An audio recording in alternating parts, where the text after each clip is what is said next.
ఒక అరకిలో మటన్ తీసుకుని 2 విధాలుగా ఎలా వండుకోవాలో చూపిస్తాను. ఒకేసారి వండుకుని దాన్ని 2 రకాలుగా చేసుకోవచ్చు. కొంచెం ఈజీ మెథడే చెప్తాను. ఒక అరకిలో మటన్ తీసుకుని శుభ్రంగా కడిగి ఒక ప్లేట్లో పెట్టుకుని పొయ్యి మీద కుక్కర్ పెట్టుకుని కుక్కర్లో ఒక 100 గ్రాములు నూనె వేసుకుని అరకిలో మటన్కి దాంట్లో ఈ మటన్ వేసుకుని ఉల్లిపాయలు వేయాలి. తగిన అరకిలోకి మనం కలగలుపు వేస్తున్నాం కనుక ఒకటేమో చింత చిగురు మటన్ చూపిస్తున్నాను, ఒకటేమో దోసకాయ మటన్ చూపిస్తున్నాను. కాబట్టి రెండులోకి కూడా చాలా ఉల్లిపాయలు ఏమీ పట్టవు. ఒక 3 ఉల్లిపాయలకు చిన్న మీడియం సైజు ఉల్లిపాయలు కోసి రెడీగా పెట్టుకుని నూనె వేగంగానే ఉల్లిపాయలు పచ్చిమిరపకాయలు ఒక 6 పచ్చిమిరపకాయలు వేసి అవి బాగా ఎర్రగా వేగిన తర్వాత గోల్డెన్ కలర్ వచ్చిన తర్వాత ఈ మటన్ అందులో వేయాలి. కాసేపు ఆ ఉల్లిపాయలు మగ్గిన తర్వాత అలా కలుపుతూ ఉంటే కొంచెం అందులో ఉన్న నీరంతా ఇంకిపోతుంది. ఇంకిపోయిన తర్వాత ఉప్పు,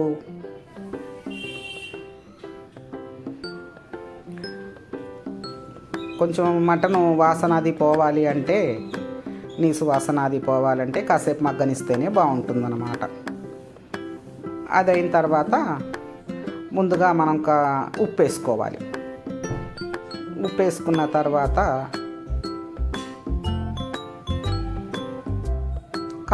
కారం వేసుకోవాలి. తగినంత కారం అరకిలోకి ఎంత పడుతుందో అంత వేసుకుంటే ప్రస్తుతం సరిపోతుంది. కొంచెం పసుపు వేసి అలా కలుపుతూ ఉండాలి.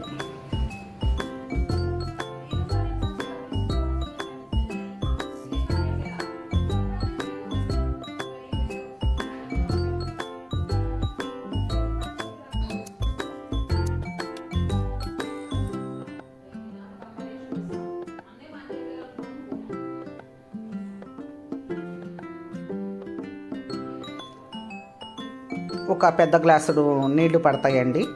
ఒక పెద్ద గ్లాసుడు నీళ్లు పోసి అది కాసేపు వేడెక్కిన తర్వాత నీళ్లు కుక్కర్ మూత పెట్టేయాలి.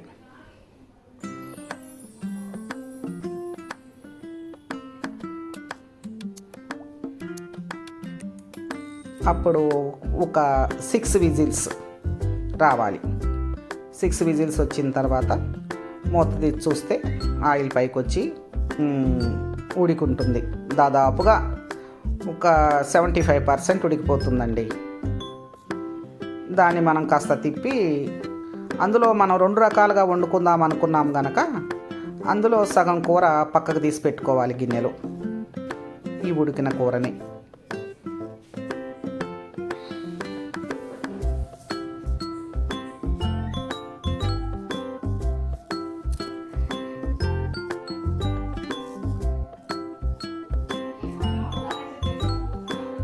మనం తీసుకున్నది అరకిలో కూర కనుక అందులో ఒక 1/2 కిలో తీసి పక్కన పెట్టుకుని ఒక 1/2 కిలో కుక్కర్లోనే ఉంచేసుకుందాం.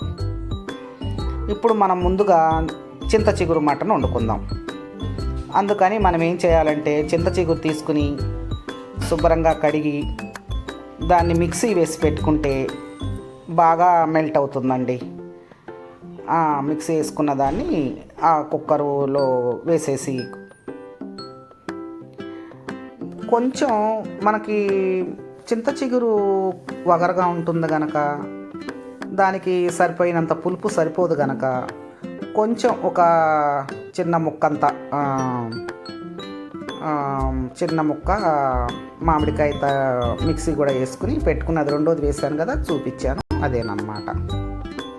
అవి 2 కలిపేసి అప్పుడు మనం ఏం చేయాలంటే మనం ఇది పులుపు వేసాం కనుక మళ్ళీ ముందు వేసిన ఉప్పు కారం సరిపోదండి. అందువల్ల మనం ఏం చేయాలంటే మళ్ళీ కొంచెం ఉప్పు కారం కూడా వేసుకోవాల్సి వస్తుంది.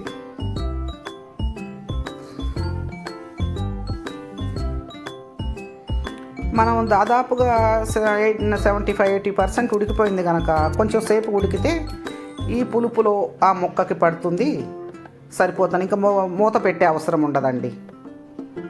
కాసేపు ఉడకనిస్తే ఒక 10 నిమిషాల సేపు ఉడకనిస్తే ఈ పులుపు ఆ ముక్కకు పడుతుంది.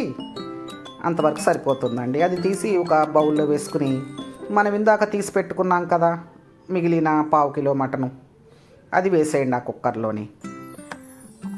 అంతకుముందే కోసి తరిగి పెట్టుకున్న దోసకాయ, ఓ పావు కిలోకు ఒక అరకిలో అని పోసుకోవచ్చండి.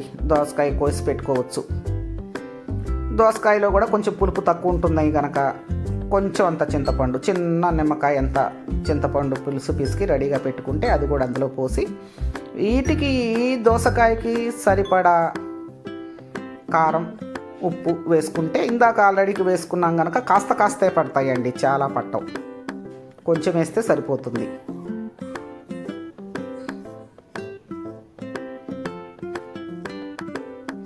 బాగా కలియబెట్టి అన్ని ముక్కలు కలిసేలాగా ఉప్పు కారం మటన్ ముక్కలు దోసకాయ ముక్కలు అన్నీ కలిసేలాగా కలియబెట్టి ఒక హాఫ్ గ్లాస్ నీళ్ళు పోసి మూత పెట్టేస్తే కాసేపు ఒక 10-15 నిమిషాలు సిమ్లో పెట్టి వదిలేస్తే మొక్క ఉడికిపోతుంది, నూనె పైకి తేలుతుందండి.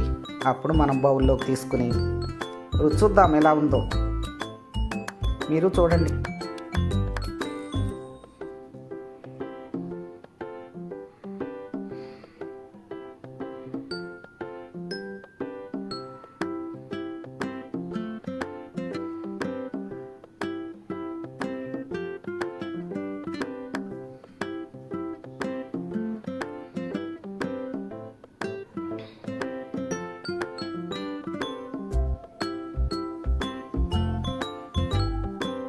సరిగ్గా సరిపోయిందండి.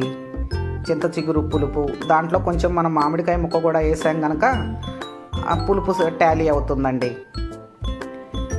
ముక్క కూడా చక్కగా ఉడికింది, ఉప్పులు కారాలు సరిపోయినాయండి. మీరు అరకిలోకి నేను చూపించినట్టుగా నేను తగినంత ఎలా అయితే మీకు చూపించి వేసానో అంత వేస్తే కరెక్ట్గా సరిపోతుందండి. నేను పెద్దగా స్పూన్లతో వేయనండి, చేతితోటే ఎంత కూర వండినా చేతితోటి అలా వేయడం అలవాటు. మీరు అలాగే ట్రై చేయండి, 90% కుదురుతుందండి.